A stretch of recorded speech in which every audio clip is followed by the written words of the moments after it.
డ్రైవర్ని కొడతా ఉన్నా, డ్రైవర్ని తిడతా ఉంటే చూస్తూ ఊరుకుంటాం అనుకున్నావా? మేమందరం చేతిలో గాజులు వేసుకున్నాం అనుకుంటున్నావా? ఇకపై ఎవరైనా గాని డ్రైవర్ని చేసే ముందు 100 సార్లు ఆలోచించుకోండి. డ్రైవర్ వైపు డ్రైవర్ సంఘాలు ఉన్నాయనేది గుర్తు పెట్టుకోండి. ఎవరైనా గాని ఇకపై డ్రైవర్ని కింద దూషించినా, డ్రైవర్ని కొట్టినా ఏ ఒక్కరిని వదిలిపెట్టాం.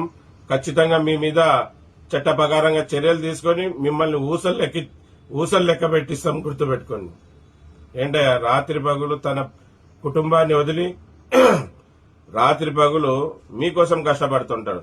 తన భార్య పిల్లల్ని వదిలి మీకోసం ఎక్కడెక్కడో పోయి మీకు సంపాదించి పెడతా ఉంటే జీతం అడిగిన పాపానికి అతని మీద దాడి చేస్తారా?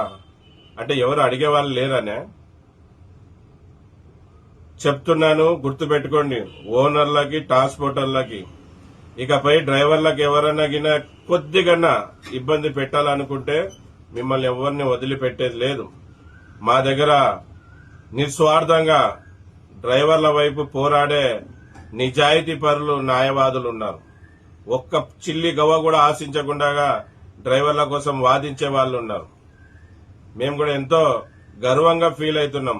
ఎలాగైతే మేము సేవ చేసేకి డ్రైవర్ అన్నని గెలిపించుకోవడానికి ముందుకొచ్చామో మా లాయర్లు కూడా వాళ్ళు కూడా సేవ చేసేకి ముందుకొచ్చారు. అటువంటి లాయర్లు మాకు దొరికినందుకు మేము కూడా ఎంతో గర్వపడుతున్నాం డ్రైవర్లందరం కూడా. మరీ చెప్తున్నాను, ఎవరైనా గాని డ్రైవర్ల మీద చెయ్యి ఎత్తాలనుకున్నారా బాగుండదు. గుర్తుపెట్టుకోండి. ఎవరైనా గాని అనవసరంగా డ్రైవర్లను దూషించారా బాగుండదు. గుర్తుపెట్టుకోండి. డ్రైవర్ అన్నలారా, మీకు కూడా ఒక విషయం చెప్తున్నాను, గుర్తుపెట్టుకోండి. మీరు నెలలు జీతాలు ఓనర్ల దగ్గర పెట్టొద్దండి. డ్యూటీకి పోయిచ్చారా లెక్క చేపించి డబ్బులు తీసుకోండి.